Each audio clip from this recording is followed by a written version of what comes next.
The BJP is still debating whether to field Smriti Irani in Amethi against Rahul Gandhi. Speaking exclusively to NDTV, the party president Rajnath Singh also countered Sushma Swaraj's charge that Jaswant Singh's Barmer seat was not discussed in the Poonpalam meetings and that he hopes he will not be forced to take action against the veteran BJP leader.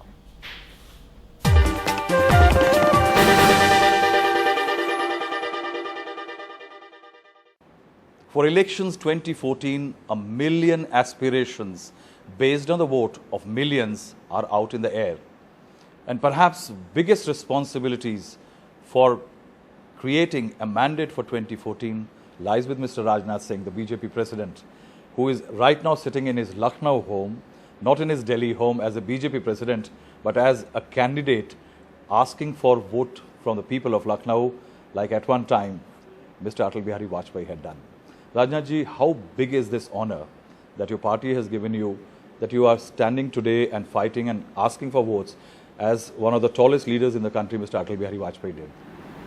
नहीं, इस पे कहीं दो मत नहीं है कि आदरणीय अटल बिहारी वाजपेयी जी की लखनऊ यह कर्मभूमि रही है और जब से चुनाव न लड़ने का निर्णय आदरणीय अटल जी ने लिया, तब उसके बाद प्रत्याशी श्री लालजी टंडन जी हुए यहाँ और इस बार पार्टी ने फैसला किया कि मुझे इस पार्लियामेंट्री कॉन्स्टिट्यूंसी से चुनाव लड़ना चाहिए। तो अटल जी की कर्मभूमि चूँकि लखनऊ रही है, तो स्वाभाविक रूप से सुखद अनुभूति होती है। ये लेगेसी जो है, ये छोटी लेगेसी नहीं। बीजेपी के किसी भी नेता का एक एस्पिरेशन होता है कि वो बड़ा होकर अटल बिहारी वाजपेयी जैसा बनना चाहता है। तो इस मुकाम पे पहुंच करके क्या ये कहा जाए कि बहुत लोग आपके लिए कह रहे हैं कि now mister Rajnath Singh is one of the prime contenders for the prime ministers job? देखिए, राजनाथ सिंह तो अटल बिहारी वाजपेयी कभी नहीं बन सकते, इस हकीकत को अच्छी तरह समझते हैं। और जहाँ तक प्राइम मिनिस्टर कैंडिडेट का प्रश्न, unanimous decision BJP parliamentary board का है कि श्री नरेंद्र भाई मोदी ही इस देश के प्रधानमंत्री बनेंगे। और क्यों बनेंगे? क्योंकि इस देश के सर्वाधिक लोकप्रिय नेता जी कोई है, मैं सभी पॉलिटिकल पार्टीज के लीडर्स सबको मिलाकर मैं कहना चाहता हूँ, तो नरेंद्र भाई मोदी है। देश की जनता की आंखें इस समय नरेंद्र भाई मोदी पर टिकी हुई है, इसलिए मैं समझता हूँ कि यह तो प्रश्न खड़ा ही नहीं होता। Rajnath ji, I have followed UP in the time when Mr. Atal Bihari Vajpayee was the Prime Minister and you were the Chief Minister and you were one of his favorites. Yeah. नहीं, उनका स्नेह मुझे प्रारंभ से ही प्राप्त रहा है, इसमें कहीं दो राय नहीं है, और आज भी उनका स्नेह मुझे प्राप्त है। इस मामले में मैं अपने को सौभाग्यशाली मानता हूँ। ये पिछले कुछ दिनों का जो बीजेपी का एक ग्राफ बहुत ऊपर गया, बहुत सारे लोग आ रहे हैं, अलायंस हो रहे हैं। आप साउथ इंडिया में पहली बार इतना बड़ा एक रेनबो कोalition क्रिएट कर पा रहे हैं। ये क्या आपको लगता है कि इस सब का इम्पैक्ट, क्या आपको आज यूपी में आप ग्राउंड पे आए हैं और now you are looking at yourself as a candidate, क्या आपको लग रहा है कि जो आपने कुछ दिन पहले कहा था कि there is a way for the BJP, वो कितनी कंफर्म हुई आपकी? नहीं, मैं पूरी जो हमारा अनुमान यहाँ के बीजेपी के बारे में था कि इस समय कॉमन मासेस का कितना सपोर्ट है, मैं कह सकता हूँ कि पहले से कॉमन मासेस का सपोर्ट बीजेपी के प्रति और नरेंद्र भाई के प्रति और अधिक बढ़ा है। पिछले 15 दिनों में जो आपको समर्थन जो मिला, उसके बावजूद पार्टी में जो कुछ गतिविधि रही, उसको लेकर के क्या आपको नहीं लगता कि कुछ बेहतर हो सकता था? अब ऐसा कुछ नहीं कहा जा सकता। देखिए, भारतीय जनता पार्टी इस समय देश की सबसे बड़ी पॉलिटिकल पार्टी बनकर उभरी है और स्वाभाविक है कि हर पार्लियामेंट्री कॉन्स्टिट्यूंसी में एस्पिरेंट्स होंगे टिकट के, उनकी संख्या अधिक होगी।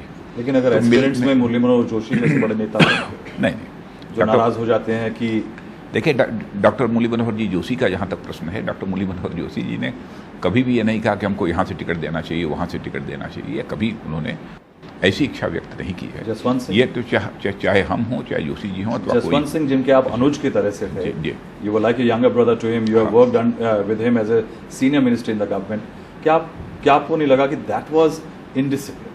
देखिए, कुछ असाधारण परिस्थितियां कभी कभी किसी राजनीतिक पार्टी के समक्ष आती हैं।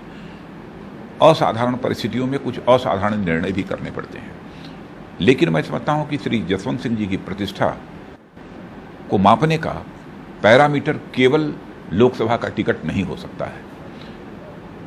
पार्टी, कोई भी पॉलिटिकल पार्टी हो, किसी व्यक्ति को कभी कोई टिकट देती है, कभी किसी को नहीं देती है। उसका फिर ऑर्गेनाइजेशन जो होता है उस पार्टी का अपने तरीके से उसका उपयोग जैसे होता है करता है। गवर्नमेंट यदि बनती है तो गवर्नमेंट में भी तरह तरह की जिम्मेदारियां होती हैं। तो उन जिम्मेदारियों लेकिन वो नाराज हुए, पार्टी छोड़ रहा है, पार्टी के खिलाफ उन्होंने अपना नॉमिनेशन भर दिया। मैं समझता हूं कि विड्रॉल की अभी डेट आगे आने वाली है। शायद वो अपने फैसले पर पुनर्विचार करें और अपना नामांकन वापस। एक बार आपको एक कड़ा डिसीजन लेना पड़ा था 2009 में, जब उनकी किताब ने एक काफी बीजेपी के अंदर रोष पैदा किया था, तब आपको फोन करके उनको बताना पड़ा था। क्या आप ये स्थिति अवॉइड करना चाहेंगे कि अगर वो नॉमिनेशन विड्रॉ नहीं करते? अब देखिए, उस समय का भी डिसीजन पेनफुल था, इसमें कहीं दो राय नहीं है। और मैं तो अभी यही मानकर चल रहा हूं कि ऐसा डिसीजन करने की स्थिति पैदा नहीं होगी और निश्चित रूप से आप चाहेंगे कि वो विड्रॉ कर लें?